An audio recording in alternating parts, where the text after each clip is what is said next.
Yo, what is going on, everyone? My name is Nick, or the Notorious Fantasy, and in today's video, we're going to be talking about 6 players to let your dumb league mates draft in 2023 fantasy football. 6 players that you need to be fading in all of your 2023 fantasy football drafts. Think of this as a do not draft list, but before we could get into things, I would like to ask that if you guys are new to the channel and you do end up enjoying today's video, that you please make sure to hit that subscribe button down below. And while you're down there, whether you are new to the channel or not, please make sure they do leave a like on today's video. It would help me out a ton. If you want to follow me on Twitter, please do so at NotoriousFantasy. So without further ado, let's get into 6 players to let your dumb league mates draft in 2023 fantasy football. We begin with wide receiver DK Metcalf of the Seattle Seahawks. Current Fantasy Pros ECR expert consensus rankings, wide receiver 15 at pick 34. Underdog Fantasy average draft position, wide receiver 15 at pick 28.4. And for me, DK Metcalf is just going way too high for the situation that he is in. I personally believe, and I think everyone should think this, when you are drafting someone as the wide receiver 15, you have to believe that this player has the upside to be a top 12, a top 8, maybe even a top 5 wide receiver in fantasy football, because you're not drafting DK Metcalf at wide receiver 15 for him to finish as wide receiver 15 through 25. You want him to hit that ceiling opportunity to potentially be a league winner for you, where you are drafting him most of the time inside of the 3rd round. But in my opinion, the upside of guys like Amari Cooper, like Calvin Ridley in Jacksonville, are higher than Metcalf, and both of those guys are going behind Metcalf right now, according to ADP as well as the expert consensus rankings on Fantasy Pros. Metcalf is in an uphill battle in this offense. Sure, you can make the argument that Metcalf might be a top 12, top 10 wide receiver in the National Football League, and I'm not going to have a crazy argument with you. This guy is built like a fucking Greek god, and he has the speed of Jordan Addison driving away from the cops, of O.J. Simpson running from the cops, right? He is incredibly fast, but at the end of the day, the situation here in Seattle is going to be very tough for Metcalf to crack. Last year, Metcalf was the wide receiver 18.5 PPR and the wide receiver 27.5 PPR points per game, and he just had Lockett to deal with. Now, he has Lockett and Jackson Smith-Njigba. Every single NFL and fantasy football analyst was getting down on their knees and giving JSN the Gawk 9000, talking about how this guy is the clear number 1 wide receiver in the 2023 NFL Draft, and the Seattle Seahawks just so happen to draft him. There is only one ball in the NFL, and I genuinely believe that without injury to Lockett or JSN, knock on wood, we don't root for injuries, DK Metcalf is being pushed out of being that top 12 wide receiver that we all know he could be, because there simply isn't enough targets for Metcalf to become that top 12 wide receiver. I do not get at all. Still, I can't comprehend how he's coming off the board as the wide receiver 15. He played in all 17 games last season, having 141 fucking targets. He was top 12 in targets with 141, number 11. 90 receptions, number 10. So he was top 12 in targets and receptions. He was top 15 in receiving yards with 1,048 receiving yards, 61.6 per game, and he scored 6 total touchdowns, 20th at wide receiver. So he had a really solid season. And still didn't finish in the top 12, and he was the wide receiver 27 in half PPR points per game, which tells you that while he finished top 18 at wide receiver in half PPR, the fact that he played 17 games was a big reason as to why he finished so high. Again, I genuinely believe in the talent that DK Metcalf possesses. I do really believe that this guy is an incredible athlete. Again, he runs incredibly fast. He's fucking huge. It is incredible to watch. Your eyes are amazed by the player that Metcalf is, but the situation is going to be incredibly tough for him to crack the top 12 at wide receiver. He's pretty efficient. 8th in route win rate, or 17th in route win rate, and 8th in total route wins. Now, he had a drops problem last year with 9 total drops, 2nd at wide receiver, but you can push past that if JSN and Lockett weren't there. And the kicker, Geno Smith, is their quarterback. Now, I get Geno Smith was much better than people thought, and I was even wrong about Geno Smith, and I like Geno Smith in fantasy football. But by all means, I don't think he's a good quarterback. I just think he is in the perfect situation to succeed, whereas DK Metcalf is obviously going to help out Geno Smith, but he is in a bad situation. They also just drafted Zach Charbonnet in the second round of the NFL draft because they want a running back that can catch passes better than Kenneth Walker. So you better believe Metcalf is going to be squeezed out of targets here in Seattle, and I think he is going to be a humongous bust in 2023. So you better let your idiot, your dumb Leaguemates draft him in 2023 fantasy football. Moving to number 2, we got another Seahawk, a guy we just named, Sir Kenneth Walker III, running back of the Seattle Seahawks, Fantasy Pros ECR, running back 17 at pick 39, underdog ADP, running back 17 at pick 54.5. Recently, I started to talk myself into Kenneth Walker, but once he got hurt in training camp, I started to pull back on that. Charbonnet and Walker both got hurt the other day, and the reports early on were that Walker's injury wasn't completely serious, and that Charbonnet might have broke something on his body. It was either his shoulder or his arm, something like that, right? It was looking like, geez Louise, maybe Kenneth Walker is going to fall ass backwards into an ass load of targets, an ass load of carries, and you know what? While maybe I don't think he's the best player on earth, situation's good for him, he was going to get a lot of carries, but now Charbonnet's back at practice, and Walker is still dealing with a groin injury. Carroll used the term week to week to describe his status. Now, remember that in this situation of Walker versus Charbonnet, Walker was a second-round pick, so was Charbonnet. Walker got 35 targets, 27 receptions last year. Charbonnet is a pass-catching guru. And Carroll has already talked about how this is going to be a battle for the number 1 role in this offense as the lead back. Now, I think even with the groin injury, when Walker comes back, he will be the number 1 guy. But could Charbonnet kind of chase him down a little bit, sniff up his ass a little bit, and start to kind of etch his role stronger and deeper into this offense? I think so. Again, if you look at the stats, Walker's a good running back. Running back 16.5 PPR. Last year, running back 14.5 PPR points per game, tied with Ramondre Stevenson. 15 games played in 2022 with 11 starts. Top 12 in carries with 228. Top 12 in rushing yards with 1,051. 34th in targets, 33rd in receptions, 42nd in receiving yards, and 14 total touchdowns. But what was really damning about Walker was he wasn't very effective in yards per carry, 38th in true yards per carry. And in expected points added, he ranked 148th at running back, which will tell you that Kenneth Walker's season, while he ran well, he was a good running back, is replaceable. And again, if this Walker injury continues to linger and linger as we get into late August, when people start to do their fantasy football drafts, there's going to be even more worry on Kenneth Walker. Now, if Kenneth Walker's ADP plummets, right, he starts to become a 6th, 7th round pick, then maybe you want to take the risk on the injury, right? Maybe you want to take the risk. But right now, I talk about this a ton.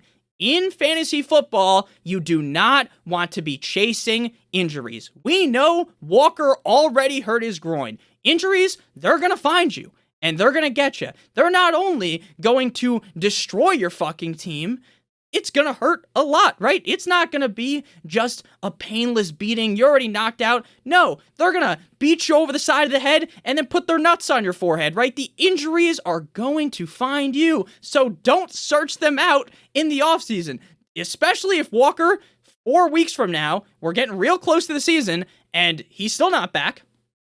And don't be drafting Walker.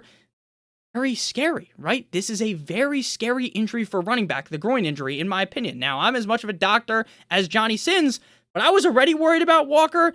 This, to me, is the final nail in the coffin. Now, if Walker's magically practicing 2 days from now, maybe you can disregard what I've said today. But as of right now, I am incredibly nervous about Charbonnet stealing a lot of his role and potentially maybe even take it over a couple weeks into the season as the lead back on the team. At number 3, the third player to let your dumb league mates draft in 2023 fantasy football, we got J.K. Dobbins. Just kidding. Dobbins of the Baltimore Ravens running back, Fantasy Pros ECR running back 19 at pick 45, underdog ADP running back 19 at pick 63.4. Now, J.K. Dobbins was placed on the PUP list, physically unable to participate list at the start of training camp, despite there being no prior indication that he was hurt, that he wasn't healthy.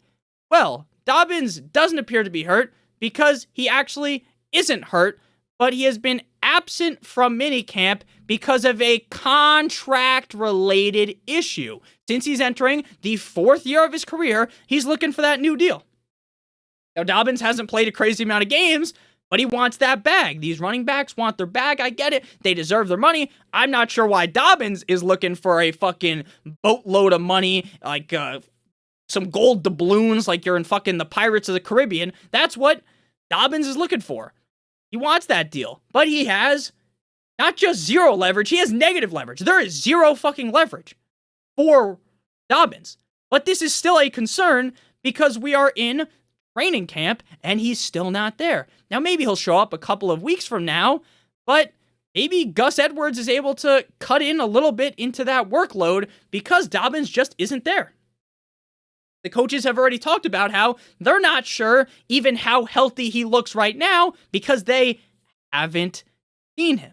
Harbaugh even stated that he's unsure when Dobbins is even going to come back to the team, and this makes me start to worry. This is an offense that on paper, with the new offensive coordinator Todd Monken, is going to be more pass-heavy. They're going to look to throw the ball more. Now, obviously, Lamar's still going to make those out-of-structure runs where he jukes a bastard out of his socks and makes him look silly. ESPN top 10 highlight, right? But I don't think they are going to be this incredibly run-heavy team, one of the most run-heavy teams in the National Football League. I just don't think that happens. And Dobbins, he was efficient last year when he played, 4th in true yards per carry, 9th in yards per touch, but there's a chance that maybe those couple of game sample size isn't what we get out of Dobbins if he plays all 17 games. Again, I think this is a team that is going to take their foot off the metaphorical gas pedal of the rushing game. I think they are going to look to throw the ball a lot more. He played in 8 games last year, running back 31.5 PPR points per game. He had 92 carries, 520 rushing yards, all outside the top 32. 8 targets, 7 receptions, 42 receiving yards, 3 total touchdowns, 47th at running back.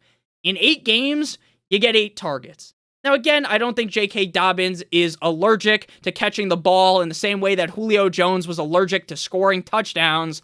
I am worried about this situation. The fact that he's not in training camp, the fact that maybe he decides to pull a Le'Veon Bell and ride around in a jet ski in Miami instead of showing up to Baltimore, the fact that this is already going to be an offense that is going to look to throw the ball at a much higher rate has me out on J.K. Dobbins right now. At ADP, again, all of these guys. For instance, Metcalf, wide receiver 15. If he fell to wide receiver 22, I don't know about you, but I'm feeling 22. I'm going to take him. If Walker starts pummeling down the board, falling like Peter Griffin fell down the stairs, maybe at running back 23, 21, I might feel a little bit more comfortable. Dobbins, if he fell past running back 23, 24, again, I would feel comfortable drafting him. But where he's coming off the board right now, with all of this uncertainty, really scares me. And frankly, I think you would be a little bit crazy if you're not starting to get a little bit nervous as well. Before we move on into players 4, 5, and 6 that you need to let your dumb league mates draft in 2023 fantasy football, I would like to give you guys a quick word for our friends and our sponsor over at Underdog Fantasy. Now, they have just released a brand new contest that is more beginner friendly. The Hound Dog. I ain't nothing but a hound dog. $10 total to enter, 45,000 entrants, 400K in total prizes, $50,000 to first place. Now, if you don't know what Underdog Fantasy is, it's the best place to play best ball fantasy football this summer. If you don't know what best ball is, it's the best part about fantasy football. It's the draft. It's an 18-round draft, and at the end of the draft, you don't have to do anything because there's no trades. There's no editing your lineup. There's no waiver wire. Because at the end of every single week, Underdog automatically puts the highest scores into your lineup for you. So you can reasonably do a couple hundred fantasy football drafts and potentially come back at the end of the season with a boatload of money. Again, that is one of their smaller tournaments, the Hound Dog. They also have this large tournament called Best Ball Mania 4 with $15 million in total prizes, $3 million to first place, $25 to enter. If this sounds like fun to you, you want to hop on in there, use promo code Notorious for a first match deposit bonus of up to $100, or click on the link in the video description. You deposit 100, they give an additional 100, you deposit 50, get an additional 50, 25, and additional 25. Make sure you guys check that out, link in the video description, as well as in the pinned comment. So moving now to player number 4, to let your idiot league mates, your dumb league mates draft, we got George Kittle Me Timbers of the San Francisco 49ers, current underdog ADP, tight end 4 at pick 61.2, Fantasy Pros expert consensus rankings, tight end 4 at pick 60. Now I get what you might be thinking right now. You are thinking, Nick, George Kittle is electric to watch. George Kittle can put the team on his back. There could be 6 dudes tackling him like he's fucking Marshawn Lynch, and he could have Beastquake 2.0. And I get that. This is another situation where I'm starting to worry, because I talk a lot about how I don't like Deebo Samuel on the 49ers. He's a guy I don't think you should be drafting, but I've talked about him so much, I'm not trying to beat a dead horse here talking about him again. But with George Kittle, this is an offense that is loaded to the gills. They have Kittle, they have Deebo, they have Ayuk, and they have a cool guy named Christian fucking McCaffrey. A lot of targets to go around, only one football. Another thing with George Kittle is that I get it, right? He was tight end 3 last year in half PPR, tight end 2 in half PPR points per game, but when you actually explore the season and figure out what happens, you will figure out that there was a clear outlier season for him as to why he finished so high at tight end. He had 86 targets, 10th at tight end in 15 games, 60 receptions, 7th at tight end, 765 receiving yards, 5th at tight end, right? That's a good season. But what took him over the top was 11 total touchdowns, 2nd at tight end. Now, let's look back at his career. This is another thing similar to Deebo. In 2021, Deebo was scoring touchdowns left and right like Jamal Williams did last season. But the thing is, touchdowns aren't sticky in the NFL. From year in, year out, they change heavily for these players. Kittle, in 2022, was the guy who scored all the touchdowns. 11 touchdowns in 2022. In his prior seasons, 2021, 6 touchdowns. 2020, 2. 2019, 5. 2018, 5. And 2017, 2 touchdowns. So, could Kittle seemingly score 11 touchdowns? Could he score 15 touchdowns? Yes. Because he's a beast. But what are the odds that that happen? It's more likely that Kittle falls back down to scoring 5, 6 touchdowns, like we're used to. And again, that's not a bad season by any means. But when he does that, right, and scores 5 or 6 touchdowns, which again is a decent season, he's not going to finish as tight end 3, 2, or 1, right? And when you draft someone as the tight end 4, you're not hoping that Kittle finishes the season as tight end 4. You're hoping for tight end 3, 2, or 1. You're hoping for that top 3 finish, which I just think might be out of grasp for Kittle. Again, to go back to the teammates that he has, the number 1 target on this team will probably be Deebo. Then either Ayuk or McCaffrey. So now Kittle is number 4. Number 4 in the pecking order of the 49ers. Now again, he makes cool plays. He's fun to watch. He pancakes motherfuckers like they're at IHOP, right? At Denny's. It's so fun to watch. He's a funny guy. He's great on podcasts. His interviews are hilarious. But you don't get fantasy points per interview. You don't get fantasy points per block when he sends some poor bastard to Middle Earth. You don't get any points for that. He's going to average 5, 6-ish targets a game. Just not enough. Sure, if he magically pulls 11 touchdowns out of his ass again, then go right ahead. Maybe I'm wrong, right? Then I will be wrong. But if he just does similar to what he did last year and only scores 5 touchdowns, not finishing as a top 4 tight end, to be honest with you, McCaffrey, Deebo, and Ayuk all stay healthy, I think Kittle might end up being bust at ADP. Moving now to player number 5 to let your dumb league mates draft in 2023. We got George Pickens of the Pittsburgh Steelers, current Fantasy Pros ECR, wide receiver 36 at pick 81, underdog ADP, wide receiver 39 at pick 75.1. Now, a couple of months ago, Deontay Johnson and Pickens were going back-to-back Michael Jordan 96-97. They were going right next to each other. But now, underdog drafters have started to have an epiphany. They realize that Johnson is going to get all the targets and Pickens is going to make these cool plays, right? He makes those cool catches. We saw in training camp, he already made a catch on Twitter that I almost ejaculated when I saw it, right? As a football guy who loves football, it was something out of a masterpiece, the Mona Lisa. He grabs the ball. It makes no sense. How did he catch it? It was that cool. If you haven't seen it, you could probably find it on Twitter or House of Highlights, where the hell you watch your highlights, right? You can find it. It was sick. But the thing is, Diontae Johnson, if he can stay healthy, will be the clear number one target on this team. I don't see a path for George Pickens to elevate past that. I think Kenny Pickett's going to get slightly better, but I think you are kind of putting too much on Pickens where we're drafting him, right? We're assuming that he finishes, again, you're drafting him as wide receiver 36 or 39, so you're assuming he's going to be top 32. I don't even think he's going to be able to do that at the end of the season. He was wide receiver 36.5 PPR last season, 49.5 PPR points per game, 17 games played with 12 starts. Obviously, if something happens to Diontae Johnson and Pickens is able to be force-fed by Kenny Pickett all game long, that Pickens is going to smash in fantasy football, Hulk smash. But if Johnson's able to stay healthy for a majority of the season, then I don't think Pickens is going to be able to elevate himself into being a great fantasy football wide receiver. I think there's a chance that Pickens actually gets out-targeted by Freiermuth. Did last season. 17 games played with 12 starts, 85 targets, 5 per game, number 48, 52 receptions, 3.1 per game, number 49, 801 receiving yards, 47.1 per game, number 35, 5 total touchdowns, 29th. In terms of efficiency, he was not efficient at all. It was bad. It is bad. You look at the efficiency stats, 89th in true catch rate, 94th in target separation, 63rd in fantasy points per route run, 91st in route win rate, 13th in contested catch rate. Yeah, you could have told me that he was number 1 in contested catch rate and I would have believed you because he makes all these fancy catches. He hits the Y, like you're playing Madden, aggressive catch, right, if you're playing on Xbox. He makes all those crazy, insane, reach back like 1-3 Odell catches. And yes, it is fun to watch, but that doesn't lead to a crazy fantasy point total because Diontae Johnson is the main guy, the alpha wide receiver in targets. Not enough room for Pickens to finish super high in fantasy, especially when any fucking Pickett, fidget fingers Pickett, small hands Pickett, quarterback.